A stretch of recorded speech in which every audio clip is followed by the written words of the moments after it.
Hi and welcome to Get Real with the English Sisters. Hello everyone. Hello. Today we're going to be talking about whether or not self-love is overrated. Is it overrated? Is there too much of it Is nowadays? there too much self-love, loving oneself? Yeah, you get to wonder, don't you? I mean, everyone says you've got to love yourself and, you know, all this talk about loving yourself. I mean, it didn't used to be like that, did it? Well, I don't remember it being like that. Well, no, I guess religious people have always said it. Said not to love No, oneself. they said you're supposed to love yourself as you love others, I think. As you love thy neighbour. Well done. That's it. As you love thy neighbour. Love thyself as you love... I think we're getting a bit confused here. But I think as hypnotherapists, we do find that, I mean, people have a lot of pressure put on themselves, don't they? They do nowadays, I think. Yeah, you've got to love yourself. And if you don't love yourself, I mean, who are you sort of thing, you know? Like if you hate yourself. Well, that's obviously, you're not in a good position if you hate yourself, it's a bit too much. That's definitely a very strong emotion, hate, what you've just said now. I don't think you can actually live a very fine life like that. I think it's hard. Well, if you hate yourself, it's definitely hard. But how many people do actually hate themselves? Yeah, but really hate? Do you think real pure hate? I mean, that's such a strong emotion. Yes, obviously. I think there's obviously you have to reach out for help if you do. If you are in a place of self-loathing yourself, then that's you are in a place where you can get help. You get help for that. But here we're just like talking about more like, you know, whether you love yourself. and I don't know if people actually really love themselves every day. No, I think most people don't. No, I think it's probably quite hard. I mean, I think it's probably quite healthy not to love yourself so much. Because, I mean, if you think you're great all the time and you love yourself all the time, I mean, there's no room ego. There's no room for improvement, is there? No, it's like Dorian Gray, isn't it? Yeah, and isn't that half the fun in life is like improving on what you were yesterday? So you're saying if you love yourself, there's no room for improvement? But I'm not sure I agree with that. 100% sure. 100% I love myself. Yeah, but loving yourself doesn't really mean that you can't improve. It just means that you love yourself and you accept yourself. It's like you love yourself unconditionally. Yeah, but I think if you accept yourself, it's already different to loving yourself. Self-love. Is it? Well, it's self-acceptance, isn't it? Is that really different? I think so. I don't think it is.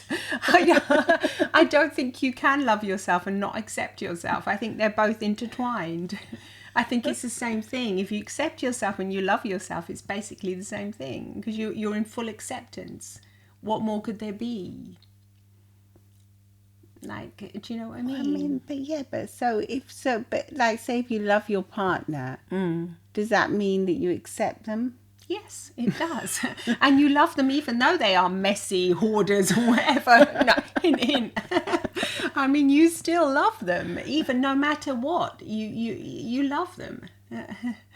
And you accept them with all their faults and their funny little twerks, etc., etc. So you mean, but I think when people think about like self-love, I don't think they think that it's self-acceptance. I think people think, oh, I have to love myself, like I have to love the way I look, I have to love the way I act, I have to love how I do things, I have to be like really. I don't think they think. So you mean there's a kind of pressure? I think people, there is a pressure. I don't think it's like, you know, we know how language affects the brain because of all the studies that we've done. Yeah. And what we say to ourselves affects us. So I think if you say, I accept myself, that feels different to saying, I love myself. Yeah, okay, yeah, I accept. Does it feel the same to you? I tell you the truth, I never say I love myself. Exactly. I mean, I never even So I think when you read these things in social media and everywhere, newspaper, all magazines, they're always promoting self-love. I think that puts pressure. I think the whole concept of it is really hard to grasp in one's mind. That's what I self-love. mean. It's a bit like what a is it? jargon kind of thing. It's Yeah. like a sensationalist way of looking at things. Definitely. And I think it because puts pressure on people to think, oh my gosh, I have to love myself all the time. But I think that, for me, that sounds completely different to saying I have to accept myself. Well, even accepting yourself can be pretty difficult. I mean, Oh, yeah. I But mean, then I mean, think- if we're talking about body issues, for example, I have to accept the way my body looks. Yeah. I have to accept, I wasn't actually thinking of that, but also there is an acceptance and there is a kind of pressure for that as well nowadays, isn't there? Well, absolutely. There's pressure everywhere. I think. Yeah. I think that's the problem. There's so much pressure on everybody to look good, to feel good, to Love yourself. be an amazing entrepreneur or best you can be. amazing at your career or your job, to be at the end what's it And called? the end of it all, Of like, it all, your to whole be universe. to be like the queen or the king of your whole universe. And I think that puts so much pressure on people. So what So should much. we do? Because, If you're saying for it's instance, overrated. yesterday I was watching the Andy Warhol documentary, and he said that in the future everyone will have 15 minutes of fame, or everyone wants 15 minutes of fame. I don't know exactly what it was. And I think, yes, it's okay to have 15 minutes of fame, but then it's okay to be not okay, or it's okay to be not self-accepting of yourself in every single way. You can be like uncomfortable with certain things about yourself, because then there's also room for improvement, as long as it's not going to get you down or going to get you to feel bad about yourself. Yeah, but I think maybe the other sometimes thing, it's okay to feel bad about yourself. I mean, what if you've done something like I know, that? but like if you Something that you've been mean to someone, or you've done exactly. something that... Yeah, if you've been mean to someone, definitely. So if you've shouted at your kids or something Yeah. when you know you shouldn't have done, and then you feel bad about it. I You mean, can say sorry, can't you? well, yeah, exactly. But I mean... You can apologise. Yes, I think the whole concept of self-love comes from a deeper place, where obviously we're not. It's about your own self-esteem as well, isn't it? And Yeah. how, For instance, here, Dr. Maya Angelou, she said, if you are always trying to be normal, you will never know how amazing you can be. That's one of her famous quotes. there you go, though, the pressure to be amazing again. Yeah, but I think being normal is good as well. Why do you always have to be so amazing? Do you know what? I mean, yeah, that's Why do you have to be so amazing all the time? Why do you have to love yourself all the time? I think it is overrated, this self-love. Yeah. There's too much talk about it. There's too much talk about it, but maybe it was needed at the time when people first started talking about this. It was desperately needed. Probably. Because people did not love themselves enough, and there was too much self-loathing or too much anxiety, self-criticism around, But maybe nowadays it's kind of an outdated idea. Maybe we don't need to love ourselves so much. Maybe we need to look outside more. I think so. And towards the exterior world, and looking around and thinking of how to help others, etc., etc. And that will make us love ourselves more in turn, because if we do something nice for somebody else, then we love ourselves. I think, anyway, the whole idea of self-love is deep. It's deep. And it's ridiculous to even think about it. Once again, we go back to a 3-year-old. You ask him, "Do you love yourself?" They don't even know what you're talking about, do they? They'll say, "I love mummy and daddy." Yeah. But then you say, "But what about you? Do you love you?" It certainly wasn't taught in our times. When we were growing up, it wasn't taught to say, "I love myself." Well, it's not taught now. I don't know. Maybe now it is. I mean, I don't know. You ask, you get back to us and let us know. Do you teach that if you have children? Do you say, do you talk to your child about it? I mean, it's adorable. Yeah. I think you grow into a very healthy, strong person. Well, I think more than love yourself is that I accept who I am. Can you imagine when you were little? If somebody asked you that question, like Well, you I were wouldn't 5, like I mean, now. I know because we were little together. But if somebody came and said, "Who do you love?" and you would say, "Who would you Say say?" mummy, daddy. Yeah, and then And then probably you. glad I was included. Unless you just unless love- you've been fighting over Pongo or something. Yeah, okay. And then they said, Then "What you about would- you? Do no, you love you?" Obviously not. You would say no. Well, I don't would know. I said- mean, I don't know what I would have said. I can't imagine. yeah, because it's an unusual kind of question, isn't it? Yeah, that's why I think it's overrated. I think it's probably an unnatural question to ask someone. Because it's just your Because it's baseline. it's supposed to be baseline that you're okay with yourself. You're supposed to be look out for yourself and protect yourself. Is one of the Yeah, natural yes, instincts, I isn't think it? that's- So that's part of self-love, self-protection, going against something that's going to harm you. You're going to go away from that. You're going to go away from fear. You're going to go towards pleasure, as Tony Robbins always says. You know, I mean, these are things that It's just natural. just natural, yeah. So what we're saying, it is overrated. It's kind of I think it's overrated. I think jargon. it's like a bit of something. It's a little bit of what's it called? A bit sensationalist. A bit of. So what kind of advice could we give Clickbait. about self-love then? Well, I think for me, I think I would call it self-acceptance. If you accept yourself for with all your flaws that everyone has, I think the fact that you're not perfect, that maybe you don't conform to what society expects of you, then I think then you can blossom. Then you probably can have your 15 minutes of fame, like what Andy Warhol says. Yeah. Because you'll be natural, you'll be spontaneous, and when you're natural and spontaneous, you're naturally attractive, I think. Yeah, absolutely. Yeah, I agree with you. So self-acceptance is really self-love.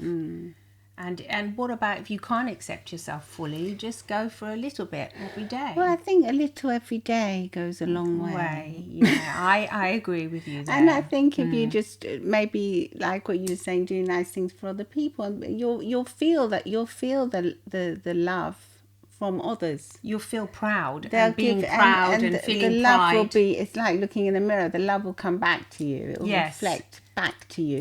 Yeah. The nice things you do for other people. Yeah, it'll go inside you. It will stay in there.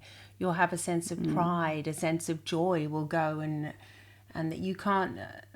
That's it. You will certainly like yourself. I mean, yeah. and it doesn't Well, have to it doesn't have to. I mean, you're like the person that you are for that day. For that day, and Yeah. because you're helping other people, I think it brings it out of you if you can help someone else. Well, that's why people love volunteering, isn't it? Because of that sense of joy and happiness you get from giving to others and I think helping. even if you do, like there was that study in the UK where they just, people that were feeling down, they just told them to do like 10 nice things in that week or something, Yeah. and it really lifted them. It lifted. So they write a nice letter to someone maybe that you've had a grudge with, do something nice for someone, help someone out, smile at someone. And Really tiny, small things, insignificant things. Maybe Makes let you someone, happy, doesn't it? let someone Yeah. through in the queue, or Yeah, let someone through in the queue. You just Yeah, say that's- a nice word. Yeah, just yeah. be nice. Just be nice, basically. Yeah, and it made such a difference to people's lives. They did feel a lot better. Yeah. So sometimes really it's just going back to basics and just It's being a nice real person. common sense, isn't it? Yeah, Just be a nice person, and then you will naturally and then you will love naturally yourself. love yourself. Yeah, Yeah, I mean, it's pretty basic. as usual. As usual, in the nitty gritty, just be nice and then you like yourself. I mean, you'll love yourself eventually. And then, hey, if you don't love yourself every day, you might be mad one day or angry, or you might feel sad and not be the person you expect to be that day. But isn't that okay as well? I mean, I think so. And if you are in a bad mood, you can always change your mood by like just putting a nice song on or something. It's very Yes. easy to change state if you just do something different. yeah, that's right. That's what we were I was reading here, and it says that emotions are transient. In a day, we can feel happy, sad, angry, annoyed, bored, despairing, hopeful, and proud, courageous. Imagine all in one day. I mean, fearful, disgusted, stressed, anxious, relieved, tensed, relaxed, amused, surprised, helpless, powerful, and the list goes on and on and on, all in one day. And we're quite amazing, really, as human beings, that we can experience all these different emotions. It's quite exciting, really. It's really exciting. I mean, imagine. But I would veer towards the more positive ones if you can. Well, powerful is nice to feel powerful. I would like that. Empowered, yeah. And I feel mean, good. Hopeful, proud. Positive. Courageous. Courageous is Sounds nice. a bit scary to me. It means I have to do something Because courageous. something that's out of your comfort zone is all it means. Oh, yes. Oh, yeah. I thought it was something like surgery or something. Thinking you have to be brave. Yeah, but you have to think if you have to go through surgery, in the end, it's always for a positive outcome, isn't it? And what you have to know is to get the surgery, Yes. and then you have to know that you're going to be grateful to have it. Yeah, grateful, and you're going to feel good afterwards, even though you can feel scared at first, and that's normal too. Very normal. Yeah, I mean, but yeah, I suppose if you feel courageous, it's great. You can feel relieved. That's nice. Obviously, if you feel helpless. Helpless is not so good. No. But I think if you feel helpless, always reach out for a helping hand. Absolutely. And there it goes. And then when you do reach out for a helping hand, someone's being nice to you and helpful, so they'll feel good in turn. Yeah, so and they'll get some of that self-love exactly. that we were talking about. Get that self-acceptance and self-love. So that's a good point. You know? So don't think, oh, no, I don't want to bother them. No, actually think, oh, I'm going to actually help them out by asking for help, because then they're going to get that self-love that they so need and the self-acceptance. So when you need help, always know that you have to ask for help. You have to ask for help. And then those people are going to get this great sense of pride, and they're going to feel so good about themselves. So really, you're doing them a favour by asking for help. You are. If you think about it that way, you're doing them a great favour. That's what all our hypnotherapist colleagues say, don't they? And we do too. It says when we do hypnotherapy, we helping someone, but we feel great. Yeah, exactly. We get masses of satisfaction and oxytocin and endorphins and all the good things, because we're helping. We know that we're helping someone. We're doing a good job. Exactly. Yeah. It's quite sad in a way, isn't it? Why is it sad? Because I think it's sad because people don't know. Want to ask for because favours. people don't know about it, and they don't know that asking for help can be. They think they're putting people out, and there's so many people that don't reach out for help because they think I'm putting someone out, or I'm not good enough to ask for help. I don't want to ask. I'm scared of writing that email. That's why it's sad. That's That's and terribly then sad. they say there can be, very unfortunate consequences from it, and very sad consequences. So I think the whole podcast about today is actually actually shivers. I think you should. It gives you the shivers. You should ask for help if you need it. If you're feeling helpless or you're feeling overwhelmed, ask for help, because people will help you. Not only will they help you, you're doing them a favour. Just reframe it. Actually in your mind, just think, I'm going to ask for help today because I feel helpless. So I will ask for help, and I'm actually doing those people, whoever they are, professionals, ask us. I mean, you're going to be doing us a favour if you ask us for help. You're going to know that we're going to we're going to feel great, because then we're going to be able to help you, and then we're going to love ourselves just a little bit more, because we're going to think, we actually helped so-and-so today, and we made a difference. It makes you feel, yes, you make a difference in the world. You're going to make a difference to our lives, but you'll make a difference to so many other people's lives if you just ask for help, if you do feel helpless. And I mean, I guess we're lucky, because if I feel helpless one day, I just ask you, and then you'll give me like a form of therapy, won't you? I will, yeah. Yeah, and if you feel helpless, you ask me, I hope. Of course. There you go. That's ridiculous, even asking. It's ridiculous. So I mean, you know that we're like twins. I know. We're telepathic, practically. Yes, we are telepathic. I mean, it's incredible. One thing. You don't have to ask me. I just know you need help. Yes, I know. Yeah. I know. Yeah, that's true. Yeah. And vice versa. Yeah. But it is. You just. You don't have to ask me. You just talk to people as well. You don't have to say, "Can you help me?" But you can say, "Can you help me? I need help. I feel helpless." Mm-mm. Yeah, because I think I mean, who wouldn't help someone? I mean, if someone's drowning in the middle of the sea, everyone's going to jump in and go and help them, aren't they? Well, yeah, if they can swim, Yeah. yes. And if they know they're If going they to be can't strong swim, enough, they they're have to gonna- scream for the yeah. lifeguard or whatever. Yeah. Definitely, your natural instinct. But your is to- natural instinct isn't to let someone that's drowning or that's feeling helpless just say, "Oh, bye, go away." Yeah. Get lost. That's not. No, your natural instinct is to go Goodness, and help. you're making me think of that. To go and help out. Like last year when we were on the beach in Puglia, when every morning I would see this elderly gentleman get in the water and he would swim so far off. He I used think to. that's actually a bit dangerous. I though. was frightened for him. Yeah. I mean, you just reminded me of it, and I was just kept on naturally thinking, "Gosh, I have to help him. I have to help him." So one morning, he wasn't coming back, so I actually went but I was clever enough to take that little thing The life raft thing. yeah, not a life raft. It was just a silly little that plastic thing that floats, a little floater. Floater. Yeah, I just took that with me, and I swam all the way and made this big effort to get to him. And then when I got to him, he just laughed at me and said, "No," as if to say, "What the hell?" And I said, "Come back, you're going too far off."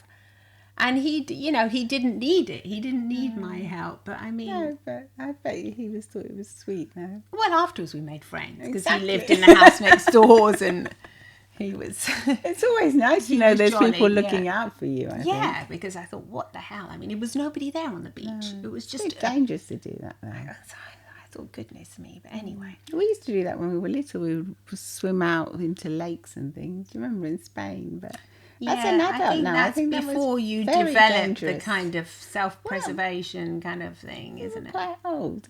Yeah, you're teenagers, Yeah, though, aren't you? teenagers. Teenagers are a little bit. Yeah, our aunt used to be frightened. No wonder she was frightened. But nowadays, I don't think you let that happen. I wouldn't know. I wouldn't let it nowadays. I would never let my kids go off and do what we used to do. I mean, oh gosh, they're probably going to be listening No, we to used this. to just go off into the countryside and ramble away. Yeah, I know. We'd go into streams and things. You have your different adventures, don't reservoirs, you? Yeah. Yeah. But there was currents there. They used to tell us to be careful. Anyway, that's right. Let's see what else it says about this self-love. Anyway, just Yeah, we'd love to hear your point of view on it. yeah. Do you think it's overrated?